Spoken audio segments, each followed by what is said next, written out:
We're continuing with Marc Silber as he looks through more community images and gives his thoughts on them. This is from Amy Douglas. And this one, Yeah, I the like story this one. is this is from a series that she posted. I took it in my yard, my husband explaining something to boys, and then the pond is on the road sign was hammered into our front lawn by our Amish neighbor's son. They were joking about the rain-filled potholes on the highway in front of our house. Wow. I love this photograph. It tells a story in one image. And that's really what we're trying to do as photographers. Tell a story with one photograph. It's like, if we're shooting a movie, you could see, okay, the person comes along, pounds the sign in, and then you go over to the potholes, and that's a movie. But you've got one frame here that tells that whole story. I have no idea. If I hadn't heard your little story, I had no idea what this meant. Watch out for ponds on the road. What does that even mean? But now I know. But that's the center of attention, is the sign. The background is blurred slightly, so I don't have to dwell on anything there.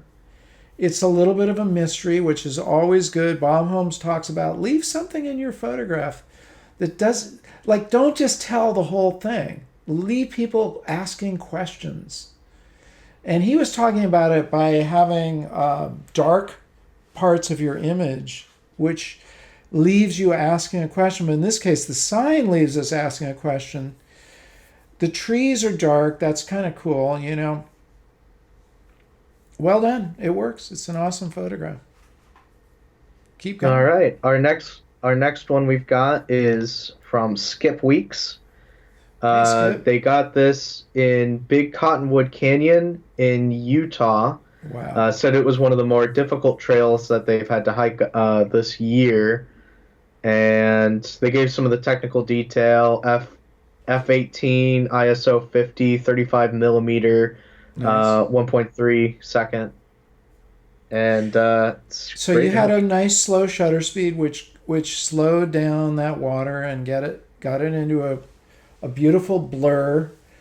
The colors are kind of awesome. I mean, it's a remarkable, the color of the stone, the blue of the water. That's to me like, color is a composition tool.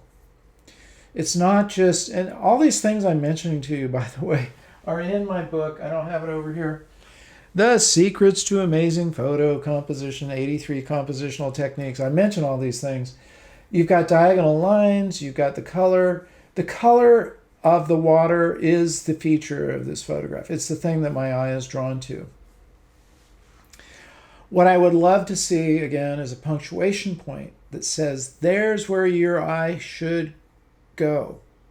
And I'm not sure what the punctuation point is. I think it could be the rocks up at, so you have the big rock, the big triangular rock with all the water on it, and the ones above it seem to have light on them. And I might suggest somehow making those guys the center of attention. And that would just be moving around some different angles, maybe. Try that out. To somehow get a punctuation point, or somebody crossing the water. That could work.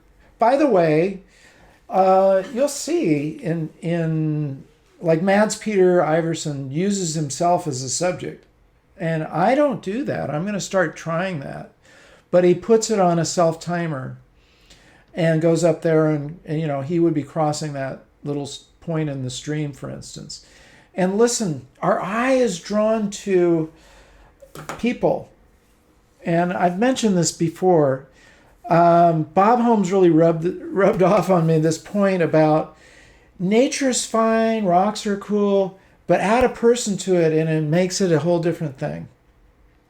And he said, and I went through this, we used to wait for people to get off the trail or out of the scene so that we just had a pure, landscape photograph. And now I do the opposite. I wait for a person to walk into the frame. So that would be my only thing. I think that would make it amazing if you were standing up there or your companion, you can always direct people. Don't ever be afraid to be a director.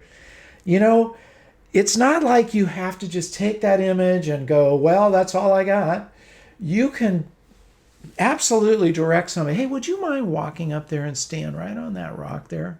And I'll just holler at you. Oh, no, move over this way a little bit. Be a director. You know, there's active photography and there's passive. Let's skip the passive and get to the active. That'll be my only thing. I think it's an interesting image, but put a person in there, put a punctuation point, and bam, that thing would just, you knock it out of the park. Okay, who's next? All right, we've got a photo from Bob Ralph. I hope you guys are enjoying this. I think this is fantastic. You guys are doing a great job here. Yeah. Bob. So this is part of a series that Bob has worked on. He's talked about how he does several self-assigned project books with different guidelines, and one of them has been to follow the same person over an extended period of time.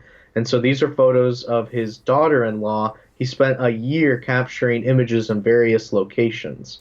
So here's one of the photos from that series. Bob, excellent. Good job. I'll just point out the things that I like about it. I like the geometry surrounding her. You've done a good job because you've got her punctuation point is really, I think, the leg up there on the chair is punctuating it. It's a gesture. And she's, contrasted so sharply because she's wearing black and the hothouse, whatever it is, the greenhouse. Conservatory, thank you. With the candlestick and Professor Plum in the conservatory. Okay. Thank you, Rachel. And we got to get to Rachel here. Make sure we get Rachel. Anyway, yes, the conservatory, she's leaning. She's got an angle to her. The rest of it's kind of straight up. Great contrast in several ways. Contrasting her, what she's wearing as dark against the white. Her angle against the more, the curves and the straight ups. Good job. Keep it up. Awesome. What can I say? All right. Next up, we've got Mike.